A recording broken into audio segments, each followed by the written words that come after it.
श्रीमंत कोणाला म्हणायचं? ज्याच्या घरामध्ये ज्ञानेश्वरी आहे, ज्याच्या घरामध्ये गळ्यात माळकरी आहे, ज्याच्या घरामध्ये नित्य एकादशी आहे, ज्याच्या घरामध्ये संतांची आवक जावक आहे. संतांची आवक ज्या घरामध्ये आहे ते घर शुद्ध पवित्र लक्षात ठेवा. अशा घरचं अन्न खाऊ.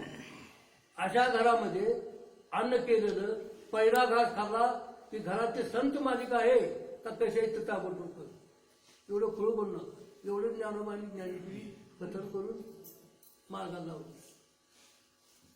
ते धार्मिक किंवा उत्साही किंवा आनंदयुक्त वातावरणातून किंवा मी एक लोकांना अन्नदान घालतो अहंकाराने जेवण केलंय तर माझ्या घरी एवढे संत लोक जेवायला आले म्हणून त्या पद्धतीने केलंय, त्यानं त्या शब्दात काय बोलतो अन्न केले अवघड आहे.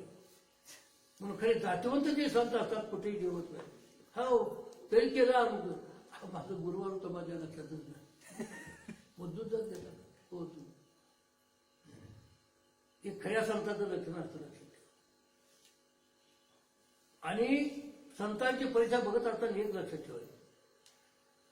आता कवा संतांची संख्येत तुम्ही जायचं पण आपण सांगून घेतो की दुसरं ऐकून तर घ्या. संताला पाठीपाकवानं तर ताट केलं सगळं सगळं देतो.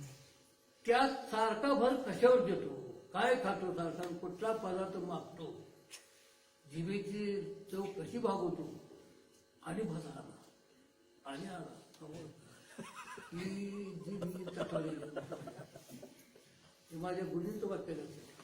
संतांची परीक्षा या महाराष्ट्रामध्ये माझ्या गुरुजींनी करतो आणि तीच अवलाद माझी असं आहे. त्या तत्वानुच आम्ही बघतो. ठगदारपणा इथं दाखवू नको. संत मन काय म्हणून काय म्हणलं, ज्या संयमाची होय हा संयम करायला गेलो तर तो संयमच त्या मनाला सहाय्य करतो. आणि ते मन आपला स्वभाव सांडेल काय ते मन हा आपला स्वभाव सोडल का. म्हणजे या मनाला काय करावं हे असं मन धावपळीच आहे. काही मिस्टेक केल्याला टाळाटाळ करतं, बसतं धैर्य त्याला फिरवत जातं. अशा मनाला कसा आवर घालायचं तेवढं उत्तर आपण बघू. काय सांगायचं म्हणून मन एक निश्चय राहील मग आम्हासी सांगणे आणि मग मी तुझ्यामध्ये समाविष्ट होईल. हे विशेषशी न घडेल हे विशेष कोणी घडणार नाही पण तू घडवून दाखवतो ते सांग. तेव्हा कृष्ण म्हणते साच भगवान श्रीकृष्ण तुझं म्हणजे अर्जुना तू बोलतो ते काय. त्या मनाचा चपळ स्वभाव आहे हे तुला मी मानतो. भगवान श्रीकृष्णाने अर्जुनाला उत्तर दिलेलं तू म्हणतो या मनाचा चपळ स्वभाव हे मला सुद्धा मान्य. हा बोलत आहासी ते तेसेची तू जे बोलतोस ते खरं आहे. हा या मनाचा कीर चपळची स्वभाव ह्या मनाचा चपळ स्वभाव आहे. तू म्हणतो तसं मीही म्हणतो की या मनाचा चपळ स्वभाव आहे. परंतु एक करा अर्जुना काय परी वैराग्याची ने आधारित एवढी दूर आहे एका अर्ध्या होतच आहे. परी वैराग्याची आधारे जरी लागेल अभ्यासाचे मोहरे केतुनीने एके वेळी तिला वेळ आमचं लढलंय की इथं लढलेलं आहे. वैराग्य कशाला म्हणायचं. वैराग्य म्हणजे काय, विवेक म्हणजे काय, काही कळत आहे मला. म्हणून काय वैराग्य म्हणजे कसं. राम 15 अध्याय 35 वैराग्यता 15 अध्याय 35 शुद्धिवा का 35 गोबी श्लोक श्लोक तो एवढं 15 अध्याय 35 वैराग्य म्हणजे काय म्हणतो. तरी विरक्ती वाचुनी काही ज्ञानाची तगण्याची नाही ते विचारुनी ठाई ठेविले देवी. पुढं आता विरक्तीची कवन परी विरक्ती म्हणजे वैराग्य. वैराग्याशिवाय तुम्हाला ज्ञान प्राप्त नाही. वैराग्याशिवाय ज्ञान प्राप्त नाही. वैराग्याचा याचा विषय चालला आपला. आता विरक्ती वाचून काही विरक्तीची कवन परी. आता विरक्ती म्हणजे कशाला म्हणायचं. हा जे येऊनी मनाते वरी हा हे सर्वज्ञ श्रीहरी देखील असे. आता वैराग्याचे त्यांनी सांगितले वैराग्य पाहिजे त्याशिवाय ज्ञान होऊ शकत नाही. आता वैराग्य म्हणजे ताबडतोब म्हणजे कसं बघा, आलो एकटा जाणार एकटा, ही मनाला पट्टी फुलगात ठेवायची. आलो एकटा जाणार एकटा आहे. माझा जो बाजार आहे ते माया आहे, ये की माझ्या संग येत नाही. पण मला आईने जन्म दिला, घासाघासानं वाढवून मला आईने जन्म दिला, बाहेर आलो. तसंच मला आईच्या पोटात जाता येईल, मला तसंच बसवते योनिवाटी. शब्दाचा विचार करा. एवढा मोठा प्रगाढ आणि देह आईच्या त्या योनीमध्ये बसायचा, आणि ते तसा जर बसवला, हे भगवंताचं कार्य लक्षात ठेवा.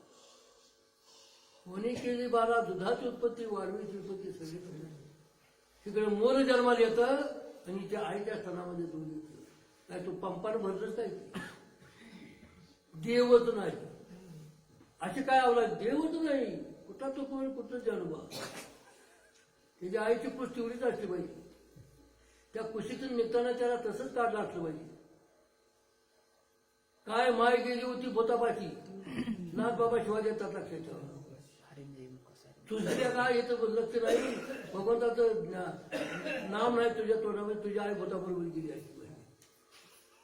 संत म्हणजे परकर बोलतात, पोटात म्हणून पोटात का बोलायचं, नाळाखाली किती पैसे ठेवताय कोणाला, प्रवचन झाले त्याचा शिवाजी येतील पण याला कशात त्याला बेते होती म्हणून कोमल बोलायचं, सत्याची सांगत बसायचं नाही. कोमल बोलायचं, हे करायचं, जरा लढायचं, हे करून सांगायचं. काय चळवळ त्या महाराजाला किती त्यांच्या गुंगरावचा माणूस नाटक करून दाखवायचं.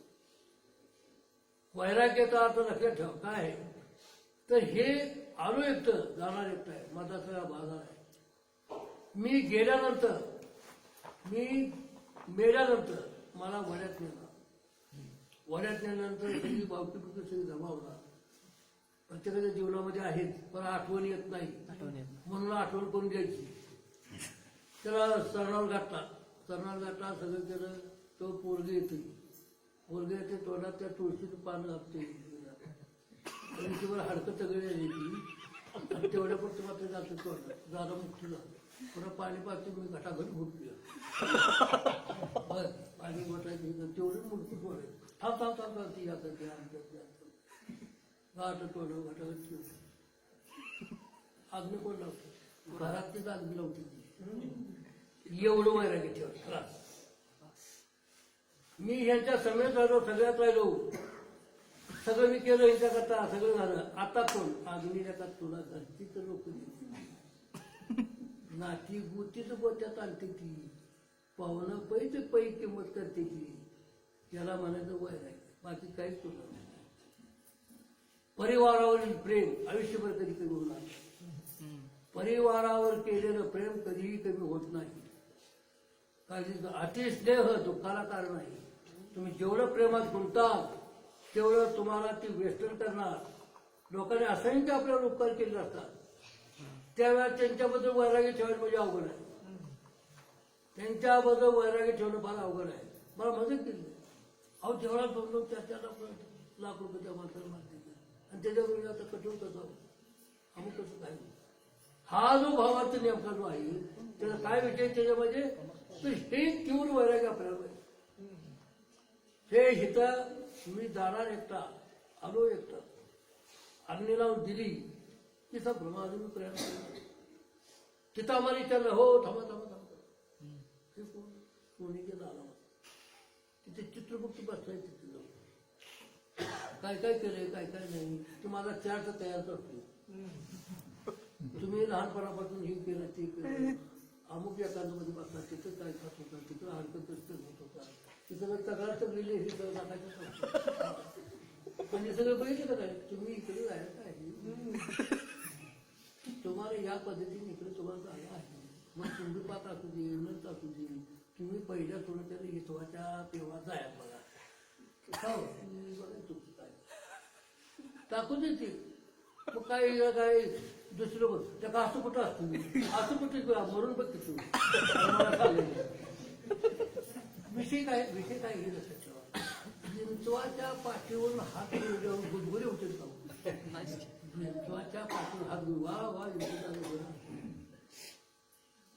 त्या हिंदुत्वाच्या पाठीवरून जर गुदगुरी होत असती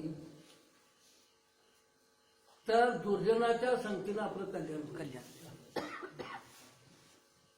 ही लक्षात ठेवा. दुर्जनाच्या संख्येनं कधी कल्याण होणार? हिंदुत्वाची नांगी तैसा दुर्जन सर्वांगी ही लक्षात ठेवा. जसा हिंदू असतो त्या पद्धती हे दुर्जन लोक त्यांना आपण बरं वाटत नाही. काही द्वेष मत्सर द्वेष असूया अविद्या अशा प्रकारे सगळं लोकांचं चालू आहे. अशा प्रकारे कोणाचं प्रवचन आहे कोणाला ज्ञान करत एकंदरीत भजनात तसा असतो त्याला हाकलून लावा असं भजन सुद्धा आहे. तोंडानं तो हाकलत आहे. मटण दारू आणलं कोंबडं खाऊन तो भजन त्याचं तोंड ऐकून ना आपणाला तो दोष लागतो. म्हणून काय जे विषय रांधिली रस जे विषयी रांधली रससोयी तो जेवणारा ठावे होय ते ताटच जाणून जाय जयाबाई. काय तर वैराग्य कसं असावं? वैराग्य आपण बोललो ना जेवणाला बसावी माणसं सगळं ताट वाढलेलं सगळं आणि एकांत